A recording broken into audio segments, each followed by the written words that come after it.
Welcome to the headlines. I'm Helen Liao. Thank you for joining us. Coming up in today's show, Philippines慈济volunteers hold a rice distribution in San Juan City, helping a total of 3,784 households.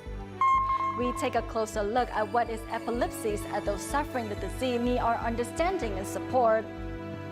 And we go to the Islamic Nural Iman boarding school in Indonesia to see how Tzu Chi helps students stand on their own. We kick off the show in the Philippines. Recently, local Tzu Chi volunteers held a rice distribution in the city of San Juan, helping a total of 3,784 households. During this event, the volunteers also seized the opportunity to explain the meaning behind Tzu Chi's bamboo coin banks and invited participants to sign up as Tzu Chi members. Residents of the San Juan City in the Philippines come to pick up the rice with Tzu Chi's rice vouchers. In their hands are also plastic bottles for Tzu Chi. 3,784 families arrived at this rice distribution organized by the Tzu Chi Philippines chapter. Many brought their whole family along. Due to the scale of the distribution, helping the families register takes up a lot of time. At the same time, volunteers invite them to join the organization. From the bottom of my heart, I truly want to donate this money. If I have money or when I start working, I will donate more because Tzu Chi has done a lot for us.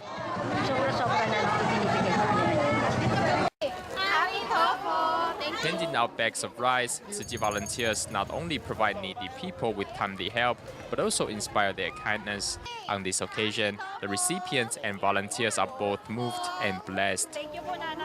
In South Africa, to recruit more volunteers to their cause, Durban volunteers traveled to Harrismith to hold a tea gathering and a two-day home visitation event.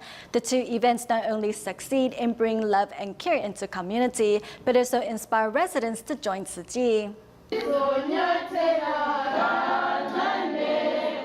With warm hugs and smiles, Durban Tzu Chi volunteers are here for the second time at Harrismith, South Africa, where they hold a tea gathering at a local school. Although the event changed classrooms 3 times due to electricity problems, everyone remained focused on Elizabeth's story, whose son was almost beaten to death in a case of mistaken identity, but learned to forgive thanks to the volunteers' guidance and wisdom.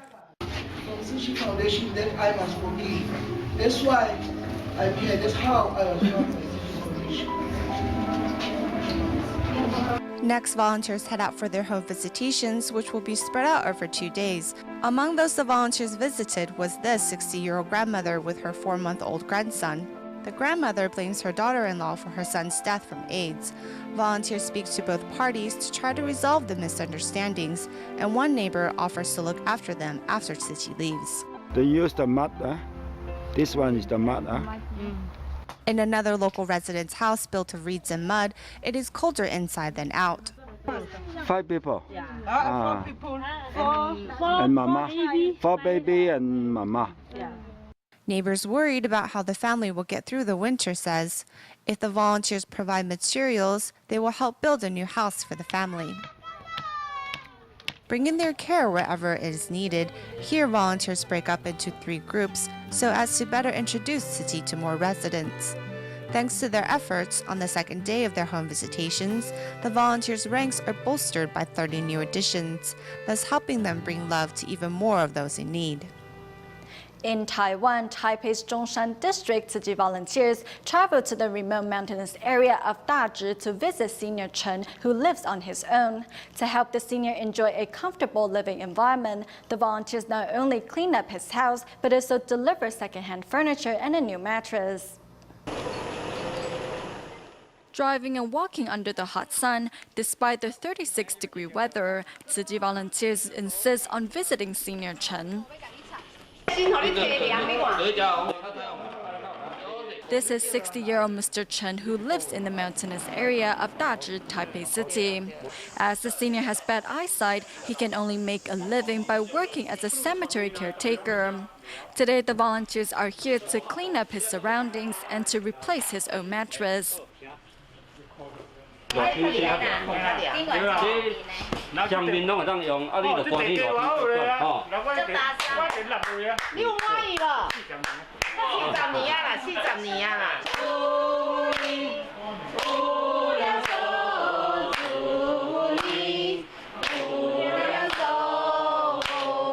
a new mattress to sleep on, Mr. Chen is all smiles.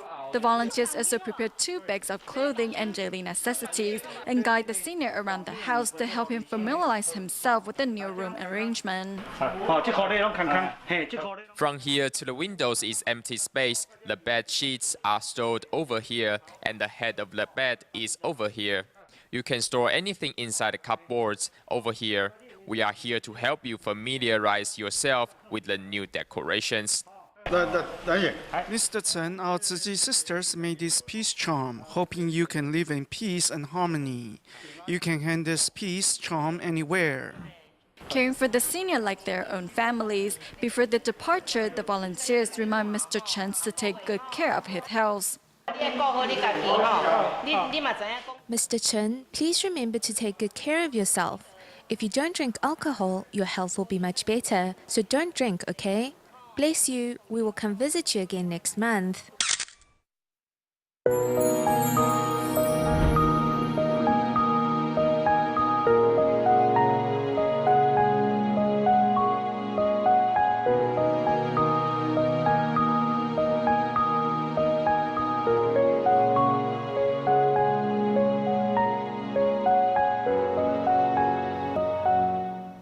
In Taiwan, most people don't know much about epilepsy, and patients are often ridiculed. Even for those who do know about the disease, they might be misled by old TV soap about how to handle someone with epilepsy. However, the proper protocol actually is elevate the patient's head and turn them to their side, and they should recover quickly.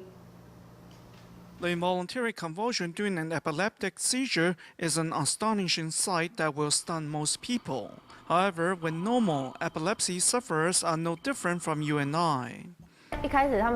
When I told others about epilepsy, they just stared back blankly. Then I said, seizures. They still didn't know anything. Then I said, spazzing like a crazy goat. They were like, oh yeah, that's what the old folks called possessed by spirits, right? Such is the stereotype that many in Taiwan have regarding epilepsy. Miss Wang right here is a sufferer. OK， 来手叉腰，脚踝转一转，单边提肩，双手。 Dancing elegantly, she shows no outward signs of her condition. But Wang's refractory epilepsy first surfaced when she was 16. When most teenagers should be enjoying their youth, I had nothing to show for it except hospital visits. I'm still slightly conscious right before an episode begins, so I will tell people around me to read the instructions inside my black pouch. Li Qing has prepared instructions for passers-by to help her in case she has an episode. The pretty yoga teacher also likes to play with makeup during her spare time, to make up for her lost youth. I am a part-time actor too. Whenever there are assignments, I take them. It's quite free working like this. I like to act anyway. This is my morning pill. Li Qing is very fortunate that her condition is stabilizing with the help of medication and that she has a paying job. For most epilepsy sufferers, securing a job that pays is a luxury. At first, I was discouraged, even recently, like when applying for a part-time job at a restaurant or a position at charity organization or other trial-based positions. During the interview, when they examined my resume, they were all curious to learn why it took me so long to start looking for a job after I graduated from college. It has been 4 years since Yujun recovered. However, the social service graduate can never hold a job for long because he finds it hard to be honest with his employers. Do you want the other person to know everything about the condition? You might hesitate, but when you do, people will know you are hiding something. But when you are truthful, they will think you are a psycho because they don't know.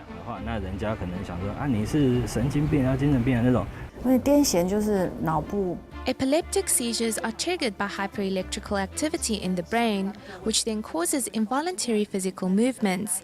Take walking, for example. When the brain's neurons are hyperactive, the person may be compelled to walk for 5 kilometers, which depletes the oxygen supply to the brain.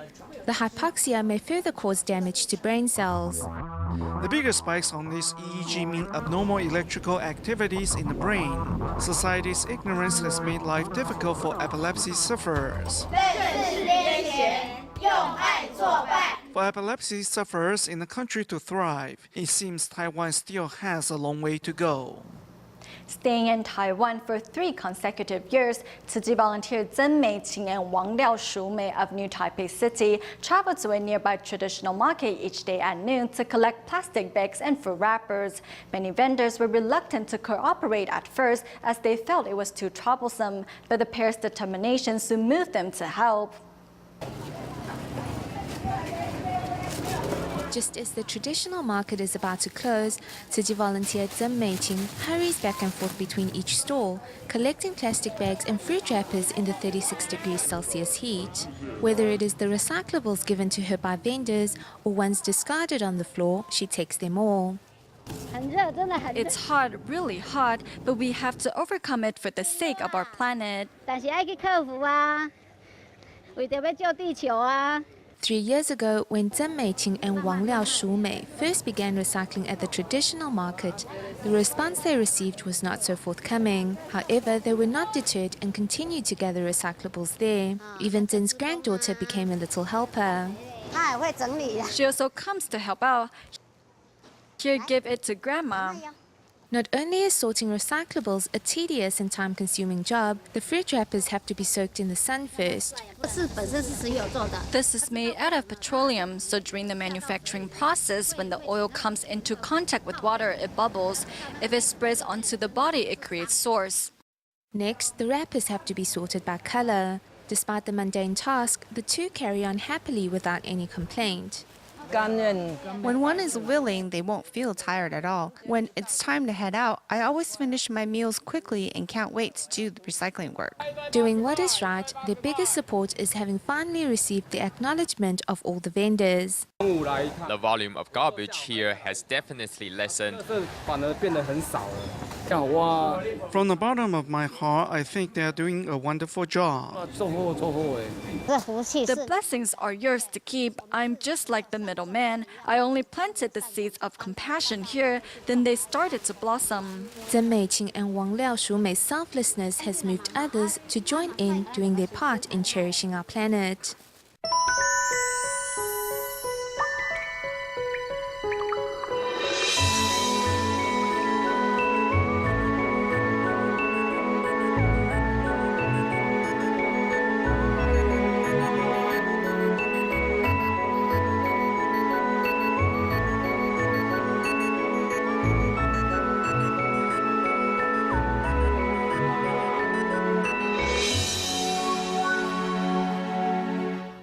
In Indonesia, for the past 10 years, Tzu Chi volunteers have built a close partnership with the Islamic Nural Iman boarding school. They not only distribute rice and help build classrooms, but also taught children Jingsi aphorisms and Chinese, as well as open classes for students to learn necessary working skills.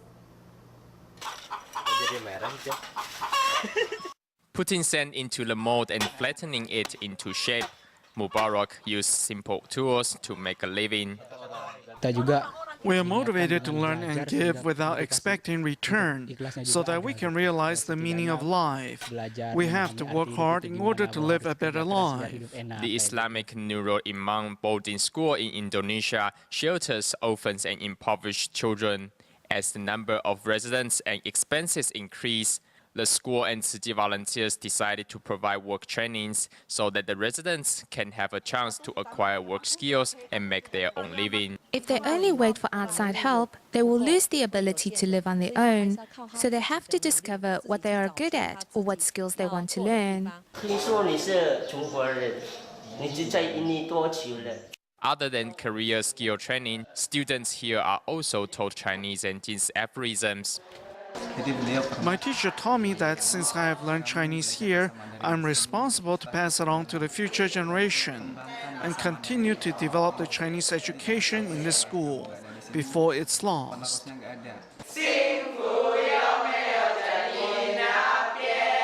Singing a Chinese song together, students' hearts are united as Tzu Chi's love propagates throughout the school.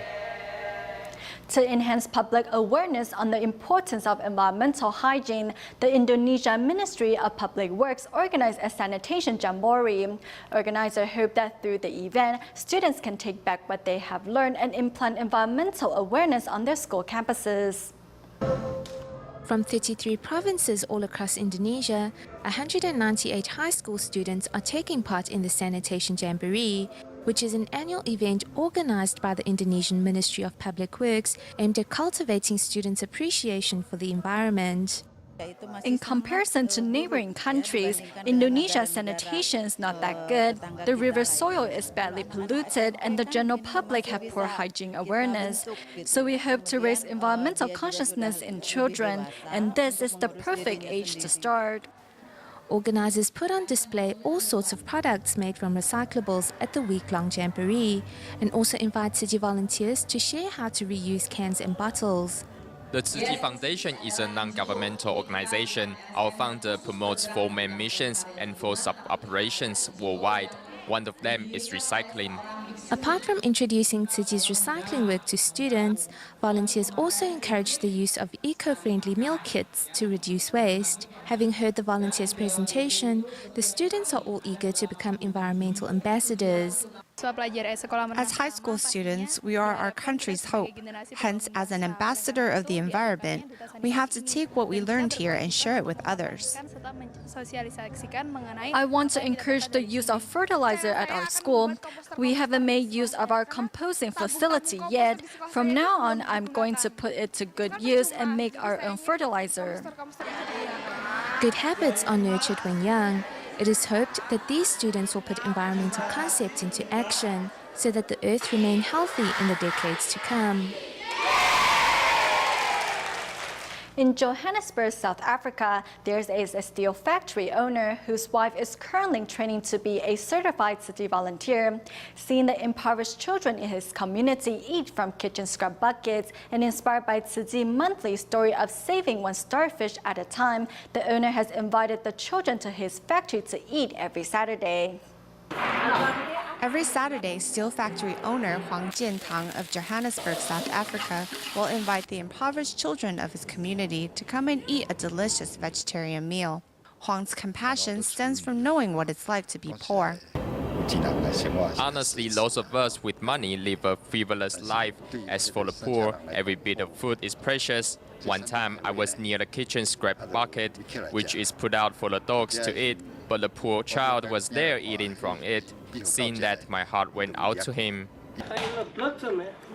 However, nothing is free in life, so Huang asked the South Africa Tzu Chings to teach these children how to chop wood to kindle a fire and cook the meals for themselves.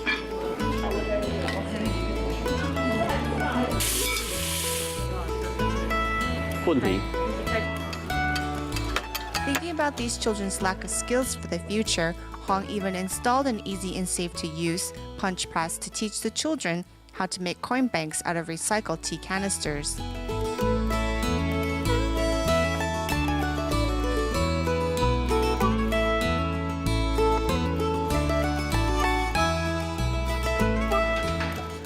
Knowing these children are unable to go to school, he also thought of using DAI programming as an educational tool.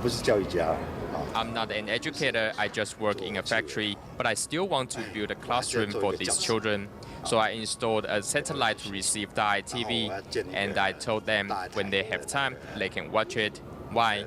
Because even though they don't understand Chinese or Taiwanese, the children can understand the meaning through the images.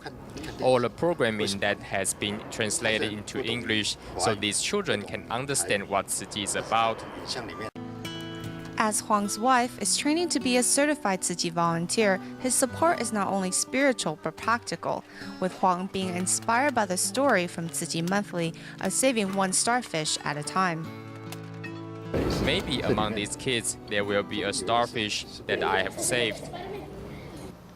Recently, the Qingshui Jingsi Ho in Taichung, Taiwan, organized a humanitarian camp on behalf of 30 school principals and teachers. During the event, a few principals got up to share how their life has changed since joining Tzu Chi. Here at the 清水进士Hall in Taichung, Taiwan, 30 principals and teachers have gathered for a conference on Tzu Chi in relation to educational goals. One principal stressed that the actions of a school's principal will affect an entire school, and thus changes need to start from themselves. 在他心里面点上 In their heart, there is a light that can help guide and change those who walk the road behind them. And the principal of Liren Middle School said that after meeting Tzu Chi, she has better understood religious discipline as well as her own duty and role in life. In the arising of thoughts or among our words and behavior, this uniform is like a mantra that helps us see our situation very clearly, as well as what our role is and what we should or should not do. According to Master Zheng Yan, when teaching children, educators need 3 hearts: the heart of a teacher, the heart of a parent, and the heart of a bodhisattva. Taken together, these 3 hearts give the ability to transmit wisdom to students. Learning such powerful lessons, educators found their passion for teaching rekindled and left once again ready to guide their young charges along the correct path in life. Following the Wenchuan earthquake in Sichuan province, Tzu Chi has helped reconstruct the Hantan Tzu Chi Elementary School in Jingtang County. Last month, the school officially became the sister school of Tzu Chi schools in Taiwan. Recently, a graduation ceremony was also held where students were taught to appreciate their parents' unconditional love. In the aftermath of Wenchuan earthquake in Sichuan province, China, Tzu Chi has reconstructed the Hantan Tzu Chi Elementary School. At the graduation ceremony, students took a chance to express their gratitude to their parents. Today, you have officially graduated from elementary school. This is a turning point in your life. Mothers don't ask for anything in return as long as their children are happy and healthy. Mom, I'm very thankful for everything. How can I ever repay the love and support you gave me? One mother expresses the thought of all the mothers. My son is great. Although my son is not perfect, in my heart he is still the best. Regardless of their children's performances, the love of the mothers will never change.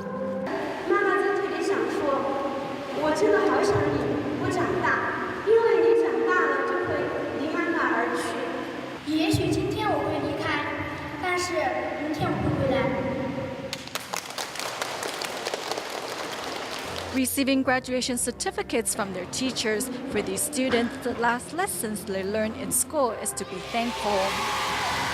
We go back to Taiwan at the end of the show. The Council of Indigenous People recently established 19 locations across the island to better serve indigenous seniors, with one location inside the Shanling Dai community in Kaohsiung. We'll leave you with these images. Thank you for watching Dai Headlines. Goodbye.